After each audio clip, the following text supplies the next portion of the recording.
आज की क्लास में हम लोग एनसीईआरटी की जो एक्सरसाइज 8.1 है उसका क्वेश्चन नंबर 12 डिस्कस करने जा रहे हैं। ठीक है, ये सवाल में आप ट्रेपेजियम नामक इस पर्टिकुलर क्वाड्रिलेटरल के बारे में बातचीत करोगे।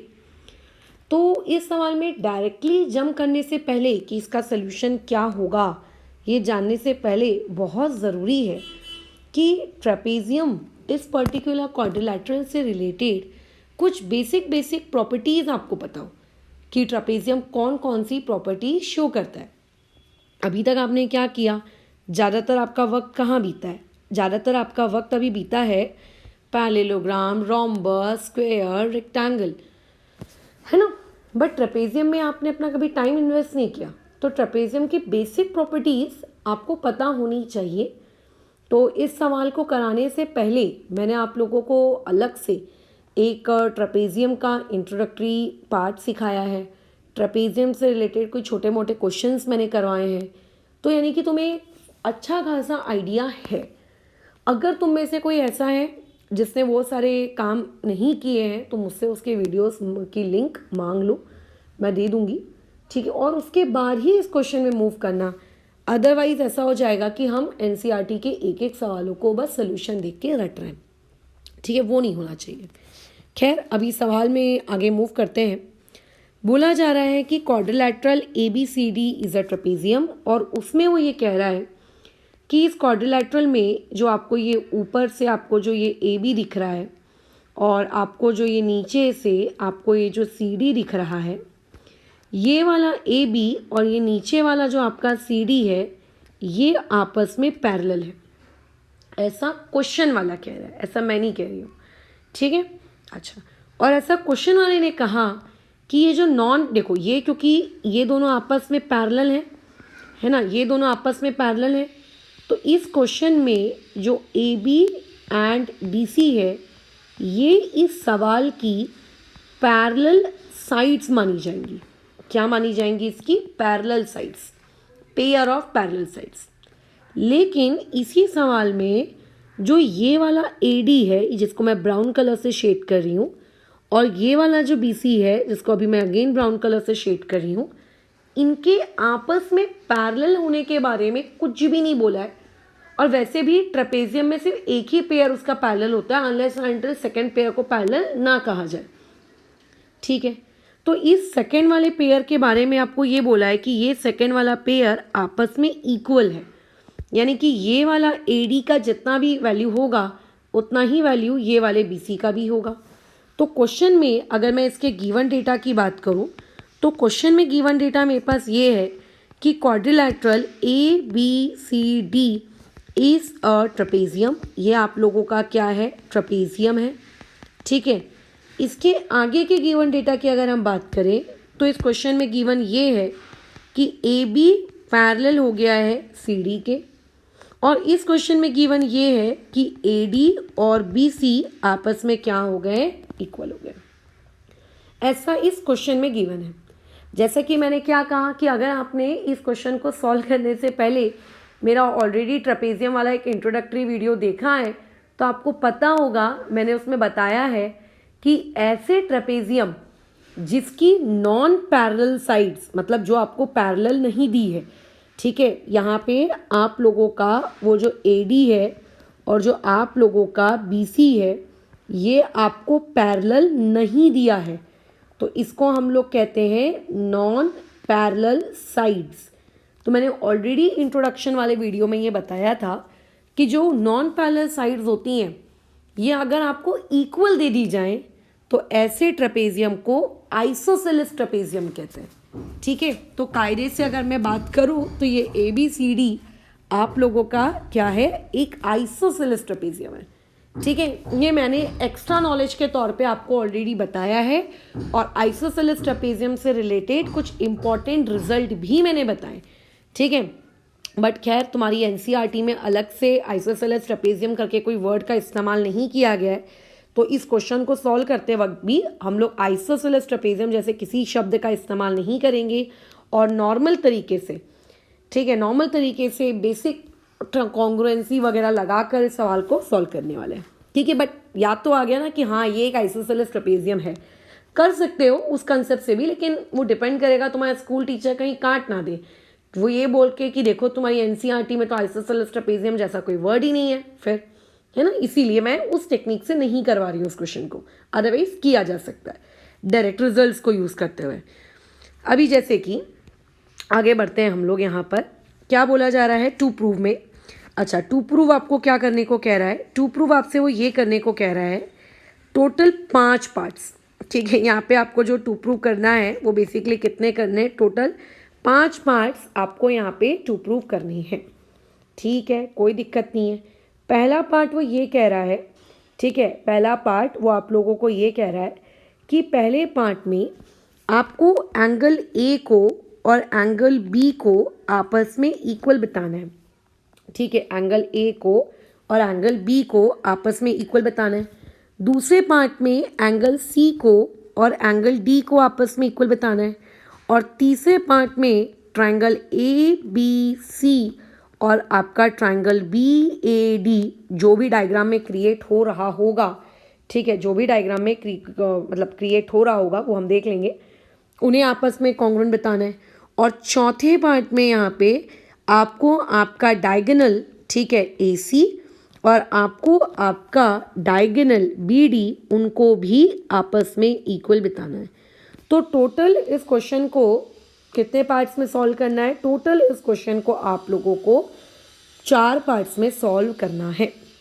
डन, ठीक है।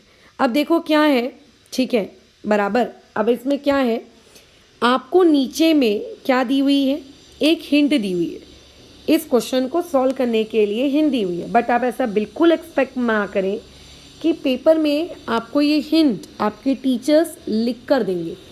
हो सकता है आपको ये हिंट लिख कर ना दी जाए, आपको नॉर्मल इस तरीके का एक ट्रेपेजियम बनाकर दे दिया जाए और बाकी उसके आगे का इस तरीके से एक्सटेंड करना, इस तरीके से एक्सटेंड करना, ये सारा काम आपको करना पड़े, ठीक है। तो हिंट के भरोसे नहीं बैठना, पहली चीज़। दूसरी चीज़, हिंट अगर कभी रैंडम कोई सवाल आ जाता है, रैंडम कोई सवाल मान लेते हैं एनसीईआरटी ने भी हिंट नहीं दी हुई होती तो एक्चुअली हम फिर सवाल को कैसे सॉल्व करें, ये वाला एक सिचुएशन आता है। तो देखो कैसा रहता है, ज्योमेट्री में ऐसा कोई फिक्स पाथ नहीं है कि आप इस सवाल को इसी हिंट से कर सकते हैं या फिर हर सवाल के लिए ये हिंट लगती है। हमको गिवन कंडीशंस क्या हमें टू प्रूव करना है उसके अकॉर्डिंग हमें सोचना पड़ता है और सोच के हम लोगों को हिंट अपनी खुद बनानी पड़ती है कि अच्छा इसको एक्सटेंड कर लेते हैं, इसको इंटरसेक्ट करवा लेते हैं, है ना, इस तरीके का, राइट, ओके। तो ध्यान रखना, देखो क्या बोल रहा है कि आपको ए बी को एक्सटेंड करना है, ऐसा हिंट में कह रहा है। And draw a line through C, मतलब इस पॉइंट सी से एक लाइन बनाना है। अच्छा, आगे देखो क्या बोल रहा है, पैरेलल टू डी ए, ठीक है, मतलब ये जो डॉट डॉट डॉट डॉट वाली आप लाइन बना रहे हो, ये आपकी dot dot dot dot dot dot वाली लाइन जो है वो इस ए डी के पैरेलल होगी, यानी कि ये डॉट डॉट डॉट डॉट वाली लाइन ईसी और आपका वो जो एडी है ये आपको पैरेलल है। यानी कि ये जो हिंट वाला पार्ट है ये बेसिकली हम लोगों के कंस्ट्रक्शन वाले पार्ट में आएगा, मतलब सिर्फ गिवन, टू प्रूफ और डायरेक्ट प्रूफ, इसमें जंप नहीं करना है, कंस्ट्रक्शन भी रहेगा। कंस्ट्रक्शन में हमने क्या किया है, हमने ए बी को एक्सटेंड किया है आगे की तरफ, तो हम लोग यहाँ पे लिखेंगे प्रॉपर तरीके से कि एक्सटेंड ए बी, ठीक है, सच दैट क्या, ए डैश बी डैश ई, मतलब ए पॉइंट के बाद बी पॉइंट, बी पॉइंट के बाद ई पॉइंट। डन, ये पहला कंस्ट्रक्शन, ओके। उसके बाद दूसरा कंस्ट्रक्शन हमने क्या करना है, दूसरा कंस्ट्रक्शन हमें ई सी को ड्रॉ करना है सच दैट ई सी और ए डी आपस में पैरेलल होनी चाहिए। तो आपको क्या करना है, आपको ड्रॉ करना है ई सी, ठीक है, सच दैट कि ड्रॉ करने के बाद जो ई सी बने वो आपके ए डी के क्या बन जाए, पैरेलल बन जाए। एज वेल एज वो सी पॉइंट कहाँ रहेगा, सॉरी वो जो ई पॉइंट कहाँ है उसके बारे में तो हम ऑलरेडी ऊपर बता चुके हैं कि ई पॉइंट ए और बी के बाद में। तो ये इस क्वेश्चन का स्टार्टिंग का गिवन, टू प्रूव, कंस्ट्रक्शन। अब हम लोग मूव करते हैं हमारे प्रूफ वाले पार्ट में कि आखिर इस सवाल को प्रूफ करने के लिए हम लोगों के स्टेप्स, बेसिक स्टेप्स हम लोगों की क्या रहेगी, ठीक है ना। चलो ठीक है, तो अब देखो सवाल के पास आ जाते हैं। अब सवाल में आपको ये प्रूव करना है कि आपका वो जो एंगल ए है, एंगल ए में मार्क करवा देती हूँ किधर, ये रहा एंगल ए, और ये वाला एंगल बी आपका क्या होगा, इक्वल होगा। सवाल में आपको ये प्रूव करना है कि ये नीचे वाला एंगल सी और ये नीचे वाला एंगल डी ये आपका इक्वल होगा, ये आपको प्रूव करना है। तो जैसा कि मैंने सवाल की स्टार्टिंग में ही बताया, इस सवाल को कराने से पहले मैं ट्रेपेजियम का एक अच्छा खासा इंट्रोडक्टरी पार्ट ऑलरेडी तुम्हें करा चुकी हूँ। उस इंट्रोडक्टरी पार्ट में किस तरीके से मैंने सी और डी को इक्वल प्रूव कराया था, वही सेम तरीका हम यहाँ पे भी यूज़ करेंगे। वैसे तुम्हें पता है ये डायरेक्ट प्रॉपर्टी है एक ट्रेपेजियम की कि अगर नॉन पैरेलल साइड्स इक्वल आ जाते हैं तो वो ट्रेपेजियम एक आइसोसेलेस ट्रेपेजियम कहलाता है, और उसके जो बेस एंगल्स हैं वो बेस एंगल्स क्या हो जाते हैं, इक्वल हो जाते हैं। ये प्रॉपर्टी ही है जो मैं ऑलरेडी पढ़ा चुकी हूँ आपको, इसका प्रूफ भी मैं आपको पहले दे चुकी हूँ ट्रेपेजियम वाले सवाल का। बट इस सवाल में हम लोग ऐसा मान के चल रहे हैं कि हम लोगों को वही सारी चीज़ें अभी वापस से रिपीट टेलीकास्ट करनी है और चीज़ों को वापस से शुरू करना है। डन? अच्छा चलो ठीक है। अब देखो क्वेश्चन में पहले बोला क्या जा रहा है। क्वेश्चन में बोला था पहले से गिवन कि ए बी पैरेलल होगा सी डी के, ऐसा क्वेश्चन में पहले से गिवन था, है ना। क्वेश्चन में पहले से गिवन था कि आपकी जो साइड ए बी है, ये वाली साइड ए बी आप लोगों की पैरेलल होगी किसके, नीचे वाली साइड सी डी के। ये क्वेश्चन में पहले से गिवन था। अब हमने ए बी वाली साइड को लंबा कर दिया है। आप ध्यान से देखिए, आपका जो ए बी है वो लंबा होके अब ए ई बन चुका है। तो क्या लंबा हो जाने से पैरेललिटी डिस्ट्रॉय हो जाती है, या चीज़ों के छोटा हो जाने से पैरेललिटी डिस्ट्रॉय हो जाती है? नहीं। अगर कोई चीज़ पैरेलल है और आप अगर उसको आप बड़ा कर देते हो तो भी वो पैरेलल रहेगी, आप उसको छोटा कर देते हो तो भी वो पैरेलल रहेगी। यानी कि ए बी का अगर ए ई कर दिया जाए तो वो ए ई भी आप लोगों के पैरेलल रहेगा, किसके, आपके सी डी के। उससे फ़र्क नहीं पड़ता, ठीक है, उससे फ़र्क नहीं पड़ता। क्यों?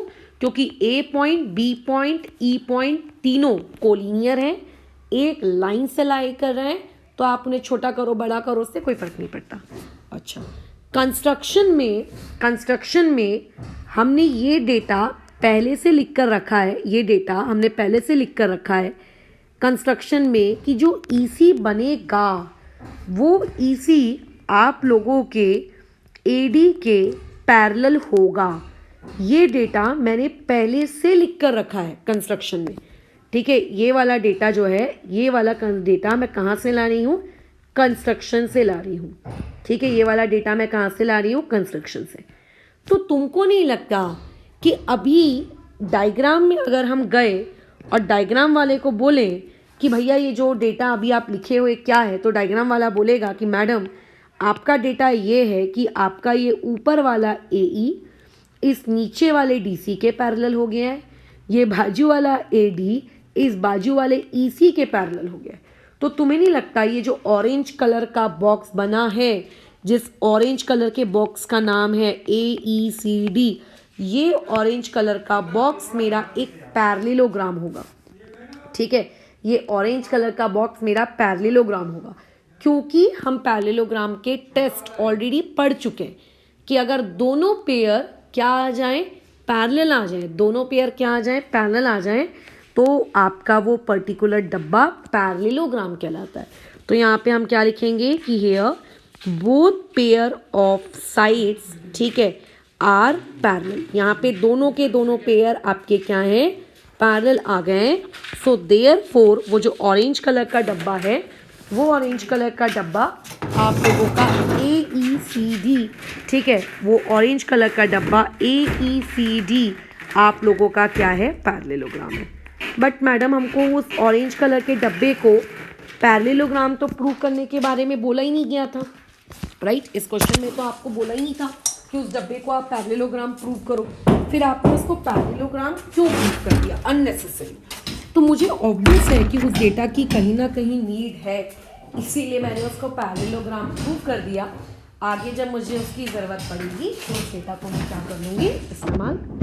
ठीक है, ओके। देखो, अगर वो एक पैरेललोग्राम है तो हम इतना तो जानते हैं कि पैरेललोग्राम की अपोजिट साइड्स इक्वल होती हैं। यानी कि मैं ये लिख सकती हूँ, ठीक है, मैं ये लिख सकती हूँ कि मेरा वाला AD और मेरा वाला EC आपस में क्या होगा, इक्वल होगा। बराबर मैं ये लिख सकती हूँ कि AD और EC मेरा आपस में क्या होगा, इक्वल होगा। यानी कि मैं ये लिख सकती हूँ कि मेरा जो साइड AD है और मेरा जो साइड EC है ये आपस में इक्वल होगा। और इसका रीज़न हम लोग दे देंगे अपोजिट साइड्स किसके, ऑफ ए पैरेललोग्राम। आप समझ रहे हो उसको पैरेललोग्राम प्रूव करने की क्या इंपॉर्टेंस है, क्योंकि उसकी अपोजिट साइड्स हमने क्या दिखा दी, इक्वल दिखा दी। बराबर, ठीक है। लेकिन इससे फ़ायदा क्या हुआ, देखते हैं फ़ायदा क्या हुआ, नुकसान क्या हुआ, वो सब देखते हैं अपन, नफ़ा नुकसान। बट कम से कम इतना तो आ गया, चलो ठीक है। अब देखो क्वेश्चन में हमको पहले से गिवन दिया है कि ये वाला जो AD है ये BC के इक्वल है। ये क्वेश्चन में पहले से गिवन है। यानी कि क्वेश्चन में आपका जो साइड AD है, ये वाला साइड AD आपके साइड BC के इक्वल दिया है। ये क्वेश्चन में पहले से गिवन दिया है। तो अगर मैं इसको इक्वेशन नंबर 1 दे दूँ, इसको अगर मैं इक्वेशन नंबर 2 दे दूँ, तो तुम मुझको एक बात बताओ, इन दोनों इक्वेशंस को ऑब्जर्व करके तुम्हें क्या लगता है, क्या दिखता है इन दोनों इक्वेशंस को ऑब्जर्व करके। ठीक है, आपको ये दिखता है कि आपका AD, आपका BC और आपका EC ये तीनों के तीनों ही आपस में क्या हो जाएंगे, इक्वल हो जाएंगे। आपको ये दिखता है कि आपका AD, आपका BC और आपका EC तीनों के तीनों ही आपस में क्या हो जाएंगे, इक्वल। अरे वाह, अब तुम्हें समझा कि हमने उसको पैरेललोग्राम क्यों प्रूफ किया, इसीलिए प्रूफ किया। ठीक है, इसीलिए हमने उसको पैरेललोग्राम प्रूफ किया, क्योंकि ये लोग आपस में क्या हो जाएंगे, इक्वल हो जाएंगे। ठीक है, बट मैडम आपने जो टू प्रूव करने की बात की थी कि एंगल A एंगल B के इक्वल आना चाहिए, एंगल C एंगल D के इक्वल आना चाहिए, कुछ हो ही नहीं रहा है प्रूफ। सही बात है, आप प्रूफ तो नहीं हुआ अभी तक, क्या करें। तो उस एंगल वाली चीज़ को प्रूव करने के लिए ये जो ट्रायंगल दिख रहा है ना आपको, यहाँ पे एक बना हुआ एक ट्रायंगल, ये ट्रायंगल दिख रहा है, ये एक ट्रायंगल दिख रहा है, ये एक ट्रायंगल दिख रहा है। इस ट्रायंगल में अपन को गेम खेलना पड़ेगा। इस ट्रायंगल में अपन को अपनी सारी बुद्धि लगानी पड़ेगी। तो इस ट्रायंगल को मैं नीचे रीड्रॉ कर रही हूँ ताकि मुझे बार बार ऊपर नया देखने की ज़रूरत पड़े। कैसा दिखता है वो ट्रायंगल, यहाँ B पॉइंट, यहाँ E पॉइंट और यहाँ पर आप लोगों का C पॉइंट। डन। और आगे ऑब्वियस है कि ये गया है, बट हम लोग उसको आगे वाला पार्ट उसका ड्रॉ नहीं कर रहे। जितने की मुझको नीड है मैंने उतना ड्रॉ किया है। अभी अभी मैंने प्रूव किया कि मेरा AD, मेरा BC और मेरा EC आपस में इक्वल होगा। यानी कि मैं ये प्रूव कर चुकी हूँ कि ये वाला BC और ये वाला EC आपस में इक्वल है। जब हमने ट्रायंगल चैप्टर पढ़ा था, ठीक है, जब हमने ट्रायंगल चैप्टर पढ़ा था तो उस ट्रायंगल चैप्टर में हमने क्या बात किया था कि अगर दो साइड्स आपस में क्या हो जाए, कॉन्ग्रुएंट हो जाए। अगर दो साइड्स आपस में क्या हो जाए, कॉन्ग्रुएंट हो जाए, तो आइसोसेलेस ट्रायंगल थ्योरम के अकॉर्डिंग उनके अपोजिट एंगल्स भी क्या हो जाते हैं, कॉन्ग्रुएंट हो जाते हैं बाय आइसोसेलेस ट्रायंगल थ्योरम। ये ऑलरेडी हमने पढ़े हैं, इसका प्रूफ भी देखा है। तो अगर मैं इस वाले एंगल को अपना एंगल नंबर 1 कह दूं और अगर मैं इस वाले एंगल को अपना एंगल नंबर 2 कह दूं, तो मैं ये कह सकती हूँ कि मेरा एंगल नंबर 1 और मेरा एंगल नंबर 2 आपस में क्या होगा, कॉन्ग्रुएंट होगा। ऐसा मैं कह सकती हूँ। अब मुझे इससे फ़ायदा क्या हुआ वो मेरा बात का कंसर्न है, लेकिन हाँ ऐसा मैं कह तो सकती हूँ ना।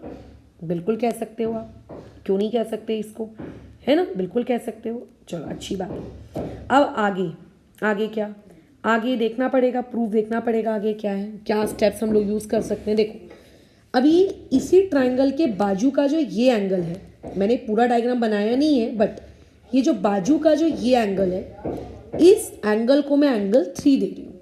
मैं डायग्राम में भी दिखा देती हूँ कि मैं किसको एंगल 3 कह रही हूँ। इस बाजू वाले को मैं एंगल 3 कह रही हूँ, ये इस बाजू वाले को एंगल 3 कह रही हूँ, ये इस बाजू वाले को, ये एंगल 3 है, ये वाला मेरा एंगल 2 है और ये वाला मेरा एंगल 1 है। तो अगर तुम डायग्राम को ध्यान से ऑब्जर्व करो तो तुम्हें ऐसा नहीं लगता कि एंगल 2 प्लस आप लोगों का एंगल 3 ऐड होकर 180 डिग्री हो जाएगा और उसका रीज़न आएगा लीनियर पेयर। ठीक है, उसका रीज़न क्या आएगा? Linear pair. उसका रीज़न क्या आएगा? Linear pair. कि उन दोनों का एडिशन अगर हम करेंगे तो उन दोनों का एडिशन करके हम लोगों को आंसर कितना मिल जाएगा? Linear pair. लिख सकते हैं? बिल्कुल लिख सकते हैं, बिल्कुल लिख सकती हो आप। अच्छा, फिर लेकिन इससे फ़ायदा क्या हुआ? वही हमारी गाड़ी अटक गई कि इससे फ़ायदा क्या हुआ?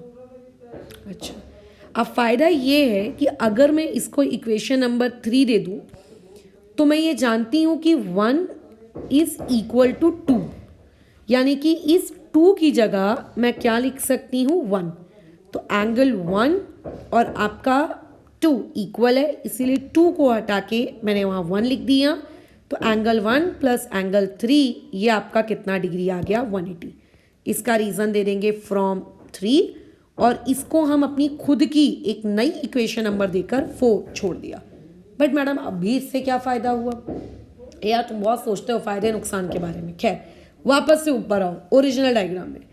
इस ओरिजिनल डायग्राम में मैं ये पहले से ही प्रूव कर चुकी हूँ कि वो ऑरेंज कलर का डब्बा एक पैरेललोग्राम है।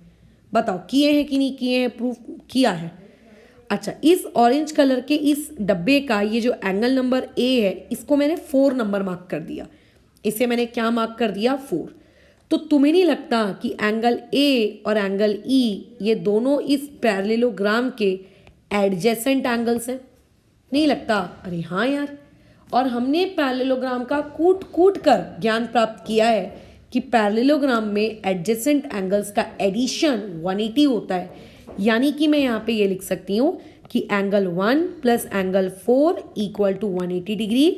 और इसका रीज़न हम देंगे कि वो ऑरेंज कलर का डब्बा, ठीक है, क्या है हम लोगों का? Parallelogram AECD, quadrilateral AECD is a parallelogram. वो ऑरेंज कलर का डब्बा हमारा पैरेललोग्राम है।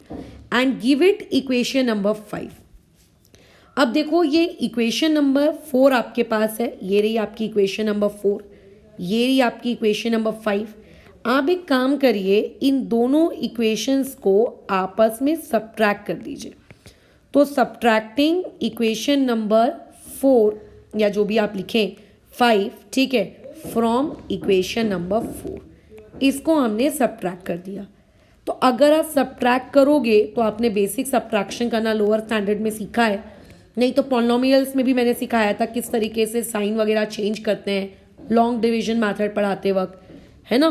तो यहाँ पे आपने इस तरीके से सब्ट्रैक्ट किया, क्या हो जाएगा? ये तो देखो 180 कट जाएगा, 1 1 कट जाएगा, कटने के बाद चीज़ें ज़ीरो बचेंगी। तो ज़ीरो लिख के कोई मतलब नहीं है ना, ज़ीरो लिख के क्या मतलब है?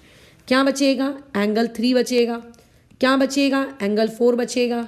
साइन का आएगा? माइनस का आएगा। क्यों माइनस का आएगा मैडम? यहाँ तो प्लस का साइन है, साइन चेंज हो गया ना बाबू, अब नया साइन तो माइनस का है ना। और इक्वल टू क्या आएगा? 0 आएगा, ठीक है। अच्छा, ये -4 को अगर आप यहाँ शिफ्ट करोगे तो यहाँ से एंगल 3 इक्वल टू एंगल 4 आ गया। और यही हम लोगों की सबसे बड़ी विक्ट्री है। आप अपने डायग्राम को ऑब्जर्व करिए, देखिए कि डायग्राम में एंगल 3 का क्या नाम है। तो जब आपने देखा अरे डायग्राम में तो एंगल 3 का मतलब है एंगल बी और एंगल 4 का मतलब है एंगल ए, तो यहाँ से ये प्रूव हो गया कि एंगल बी और आपका एंगल ए आपस में इक्वल है। और यही हमको हमारे इस क्वेश्चन का पहला प्रूफ करना था और ये हम लोगों का पहला प्रूफ हो गया कि एंगल ए इक्वल टू आपका क्या आ गया? Angle B. बराबर, एंगल ए इक्वल टू आ गया angle B. But C equal to D तो नहीं आया ना। सी इक्वल टू डी कैसे आएगा? वो भी बहुत आसान है। कैसे? देखो, उसके लिए मैं ट्रेपेजियम को अलग से रीड्रॉ कर रही हूँ। ये मैंने ट्रेपेजियम को अलग से रीड्रॉ किया, ठीक है। यह नाम दे दिया ए, ये बी, ये सी और ये डी। इतना तो हमें पहले से गिवन है कि ये वाला ए बी और ये वाला सी डी आपस में पैरेलल है, और इस वाले एंगल को हमने क्या मार्किंग की है, इस वाले एंगल को क्या मार्किंग की है, कहाँ गया डायग्राम में देखो, बी वाले को हमने बोला था कि बी वाला कहलाएगा 3 और ए वाला कहलाएगा 4। ठीक है, ये हो गया 3, ये हो गया 4, बराबर। ठीक है मैडम, बराबर। तो इस वाले को भी मैं कुछ नाम दे देती हूँ, इसको दे दिया 5, इसको नाम दे दिया 6। अब हम लोग सेकेंड पार्ट प्रूफ कर रहे हैं। तो देखो हम लोग ये अच्छे से जानते हैं कि ये जो ए बी है ये पैरेलल है आपके डी सी के। ये क्वेश्चन में हम लोगों को पहले से ये डेटा गिवन दिया हुआ है, ये मैं नहीं कह रही, ये क्वेश्चन में गिवन है। अगर इस क्वेश्चन में ये मुझे बोला जा रहा है कि ये लाइंस आपस में पैरेलल हैं, तो इनके बीच में बनने वाले एंगल्स, इंटीरियर एंगल्स, उन दोनों को अगर आप ऐड करोगे तो एंगल ए नॉट मतलब angle number 4 plus angle number 5 ये 180 आ जाएगा। Angle number 3 plus angle number 6 ये भी 180 आ जाएगा। और इसका रीज़न हम लोग दे देंगे इंटीरियर एंगल्स। ये हमने पढ़ा है ना कि इंटीरियर एंगल्स में दोनों एंगल का एडिशन 180 होता है। बराबर पढ़े हैं कि नहीं पढ़े? ठीक है, पढ़ा है। बट इससे फ़ायदा क्या हुआ? अगेन हम लोग फिर से फ़ायदा नुकसान के बारे में सोचने लगे। इससे क्या फ़ायदा हुआ? अब तुम में से मैक्सिमम बच्चे सोच रहे होंगे कि मैडम जैसे आपने ऊपर इक्वेशन को सब्ट्रैक्ट किया था, आप यहाँ पे भी सब्ट्रैक्ट कर दो। मैंने बोला चलो सब्ट्रैक्ट कर देते हैं, तो चलो वहाँ लिख देते हैं कि सब्ट्रैक्टिंग, ठीक है, वहाँ पे प्रॉपरली लिख देते हैं सब्ट्रैक्टिंग अबोव 2 इक्वेशंस। ऊपर की 2 इक्वेशंस को सब्ट्रैक्ट किया तो angle 4 plus angle 5 equal to 180, angle 3 plus angle 6 equal to 180। Subtraction का साइन और साइन चेंज। अब देखिए ये तो आपका कट गया। अब बात आती है और क्या क्या कटेगा। तो अभी हमने ऊपर प्रूफ किया है कि एंगल 3 और एंगल 4 इक्वल है, तो इसीलिए ये दोनों भी कट जाएंगे। और फिर आप लोगों के पास क्या बचेगा? Angle 5 minus angle 6 equal to 0। Again आप -6 को अगर वहाँ शिफ्ट करेंगे तो आपके पास आएगा एंगल 5 इक्वल टू एंगल 6। आप अगर डायग्राम में देखेंगे तो एंगल 5 किसे कहा गया है? डी को, और 6 किसे कहा गया है? सी को। तो आपका ये प्रूव हो गया कि angle C equal to angle D, और यही हमारे क्वेश्चन का प्रूफ नंबर 2 था। ठीक है, यही हमारे इस क्वेश्चन का प्रूफ नंबर 2 था। तो इस क्वेश्चन में आप लोगों को जो 2 पार्ट प्रूव करने को बोले गए थे वो दोनों पार्ट हमारे प्रूव हो गए। अब जो इसका थर्ड पार्ट है, हमें उसके बारे में सोचना है कि उसके थर्ड पार्ट को हम कैसे प्रूव करेंगे। इसमें कह रहा है कि ट्राइंगल ABC कॉन्ग्रुएंट होना चाहिए ट्राइंगल BAD के। तो पहले तो मुझको दिख ही नहीं रहा है कि ट्राइंगल ABC है कहाँ, डायग्राम में तो दिख ही नहीं रहा, तो मुझे ट्राइंगल ABC क्रिएट करना पड़ेगा। कैसे? इस AC को ज्वाइन करूँ। तो जब आप AC को ज्वाइन कर लोगे तो ये हो गया आपका ट्राइंगल ABC। ठीक है, ये हो गया ट्राइंगल ABC। आपको दूसरा ट्राइंगल क्या चाहिए? BAD, यानी आपको इस BD को ज्वाइन करना पड़ेगा। ठीक है, जब आप इसे ज्वाइन करेंगे, ठीक है, जब आप उस BD को ज्वाइन करेंगे तो ये हो जाए, अच्छा दूसरा शेड का इस्तेमाल करते हैं। ठीक है, ये वाला हो जाएगा आपका ट्राइंगल BAD। आपको इन दोनों ट्राइंगल्स को कॉन्ग्रुएंट प्रूव करना है। हे भगवान, कैसे कॉन्ग्रुएंट प्रूव करें? समस्या ही समस्या इन दोनों को। तो तुम बोलोगे मैडम ये तो कठिन सवाल है। नहीं, कोई कठिन सवाल नहीं है। देखो, आपको ट्राइंगल ABC, उसको मैं यहाँ रीड्रॉ कर लेती हूँ। ये A पॉइंट, ये B पॉइंट, यहाँ कहीं होगा C पॉइंट। ट्राइंगल BAD, उसको मैं रीड्रॉ कर लेती हूँ। B पॉइंट, A पॉइंट, यहाँ कहीं होगा D पॉइंट, और इसको मैंने कर दिया ज्वाइन। अब देखो ये वाला AB और ये वाला AB, तो इस दोनों क्वेश्चन में ये कॉमन साइड है। बराबर बराबर मैडम। ये वाला AD और ये वाला BC आपको पहले से क्वेश्चन में इक्वल दिया है। बराबर बराबर। तो देखो दो तो आपको ऑलरेडी इक्वल मिल गए, है ना, दो तो आपको ऑलरेडी इक्वल मिल गए। तीसरी चीज़ हमने ऑलरेडी पार्ट नंबर 1 में प्रूव किया है कि एंगल ए और एंगल बी भी आपस में कॉन्ग्रुएंट हैं। तो इस तरीके से अब आप बड़े ही हंसी खुशी ट्राइंगल ए बी सी को और आपके दूसरे वाले ट्राइंगल बी ए डी को कॉन्ग्रुएंट प्रूव कर सकते हो। क्या आ जाएगा आपका seg A B equal to मतलब congruent to seg A B. वहाँ पे रीज़न क्या देंगे हम लोग, वहाँ पे रीज़न देंगे कॉमन साइड। नीचे में क्या आ जाएगा आप लोगों का seg A D congruent to आ जाएगा आपका सेग बी सी। इसका रीज़न हम लोग क्या देंगे गिवन, पहले से ये डेटा गिवन है। उसके बाद angle number A congruent to angle number B. इसका रीज़न दे देंगे कि इस क्वेश्चन में हमने प्रूफ नंबर 1 किया। तो देयरफॉर आपका ट्राइंगल ए बी सी और आपका ट्राइंगल बी ए डी ये दोनों आपस में कॉन्ग्रुएंट हैं बाय एसएएस टेस्ट। और इसी चीज़ को आपको प्रूव भी करना था। तो ये बेसिकली आप लोगों का प्रूफ नंबर 3 भी हो गया है ना। इस तरीके से ये तीनों पार्ट हम लोगों के प्रूफ हो गए। अब इस क्वेश्चन का चौथा पार्ट है जो तुमको प्रूव करना है, राइट। अब उस क्वेश्चन का चौथा पार्ट कैसे प्रूव करेंगे, पहले तो ये सोचो कि प्रूव क्या करना है। प्रूव करने को बोला जा रहा है चौथे पार्ट में कि AC और BD को आपस में इक्वल दो। लो, इससे आसान क्या हो सकता है। अगर ये दोनों आपके ट्रायंगल कॉन्ग्रुएंट आ गए तो आप ये लिख सकते हो कि आपकी जो सेग AC है वो कॉन्ग्रुएंट हो गई सेग BD के। इसका रीज़न है सिंपलिसिटी और यही आपको प्रूव करना था कि आपका AC इक्वल टू BD आ जाए। और यही आपके इस सवाल का प्रूफ नंबर 4 है और ये भी हम लोगों ने प्रूफ कर दिया। Hence proved. ठीक है, तो ध्यान रखना सवाल बहुत ही आसान सा था लेकिन थोड़ा सा लेंदी था। अदरवाइज कुछ भी इसमें कॉम्प्लिकेटेड नहीं है, बिल्कुल भी कॉम्प्लिकेटेड नहीं है। बट इस सवाल को सॉल्व करने से पहले जो मैंने बेसिक सवाल करवाए हैं, बेसिक डिस्कशन हमने जो किया है ट्रेपेजियम के बारे में, उस डिस्कशन को आप एक बार सुन लीजिए। इससे आपको काफ़ी आइडिया हो जाएगा कि अच्छा ट्रेपेजियम किस बला का नाम है और ट्रेपेजियम कौन सी बेसिक फंडामेंटल प्रॉपर्टीज शो करता है। ठीक है, बैकग्राउंड नॉइज को थोड़ा सा इग्नोर करना क्योंकि कंस्ट्रक्शन चल रहा है और मैं भी वहीं पर हूँ, तो नीचे से खट खोट घिस घिस की आवाज़